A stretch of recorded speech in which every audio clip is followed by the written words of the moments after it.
包括鹦鹉螺在内的运动表款里首次出现，我忍不住回怼了一下：你也配买百达翡丽？腕表流行力，天书接地气。百达翡丽 Cubitus 2024年10月在慕尼黑发布后反响热烈，有负面的，有中性的。负面的评论里有说不如加价买鹦鹉螺的，有说不喜欢方形造型的，还有一些被归类到从没见过实物的评论，这里就不引用了。我最常被问到的问题呢是加多少钱买合适？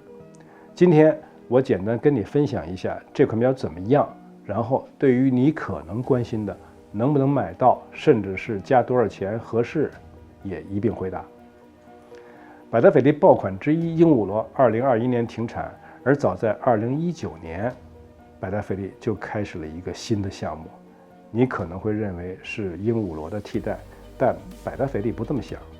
关于材质，我们以前介绍过啊，铂金、剑金，还有是全钢的。价格呢，我们也介绍过。机芯我们之前也说过了，咱们就说说上手的发现吧。外形方面 ，Cubitus 词根是 cube， 顾名思义啊，方形是灵魂。但观察细节，你会发现在看似方形的表壳有很多细节的发挥。说到方表，大家总看我们节目的话，应该知道，本人就是方表的拥趸啊。方表呢，看似简单，只有4个边，但是呢，我认为要把方表设计好了，难度是极高的。说到方表，不妨也想一下，现代意义上的腕表里，第一款腕表是什么形状的？鹦鹉螺是悬窗造型，而 Cubitus 让悬窗更有棱角了，但结构细节甚至是打磨细节都是鹦鹉螺级的。需要说明的是，这种多件式表壳结构是我见到的最复杂的一种。除了分明的层次，表壳在横向也做了多件式分段，使得横向的肌理也形成了一种节奏美。这个在其他爆款上是很少见到的。那些说 Cubitus 有点像某某品牌的表的朋友，你们是不是也缺一个这个呀？造型还是带把的那种整体式设计，中间链接照例突出并抛光，很像鹦鹉螺，但被告知与鹦鹉螺不通用。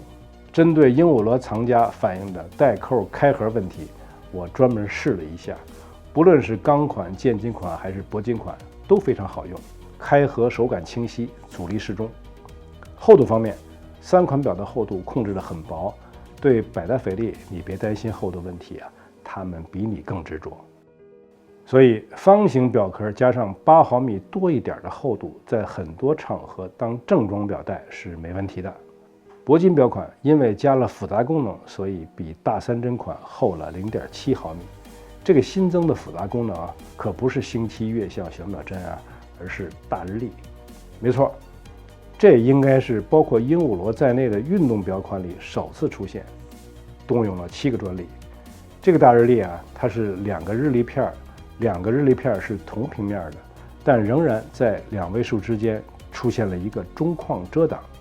知道为什么吗？欢迎发表高见啊！除了布局上的大日历增量，这7个专利还实现了一个神秘的功能——顺跳。大日历、星期、月相，反正在午夜时分能跳的都跳。这个瞬间是多少毫秒？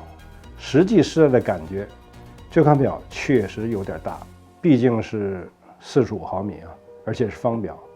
但我相信，给我一块带的话，我肯定能带出自信。真正买得起的就更甭说了啊！有个朋友问我加多少钱买合适，我忍不住回怼了一下：你也配买百达翡丽？话一出口我就后悔了，哪有这么说朋友的呀？不过他的回答让我如释重负。他说：我一个朋友托我问的。哦，差点得罪了一个朋友啊！我赶紧说，你还是让你的朋友去百达翡丽店里吧，不用给黄牛钱，还可以体验一把百达翡丽客人的尊贵。而且我专门问了百达翡丽店，这表能买到吗？他们这么说的啊，要看库存情况。如果你朋友来北京、上海不方便的话，人家有个小程序，加上它，说不定哪天就有了库存呢，是吧？另外，你听到那么多负面评价，那不是在给你排除竞争对手吗？希望这期视频回答了你的问题。如果还没有，欢迎继续提问，咱们把问题说透。谢谢，下次见。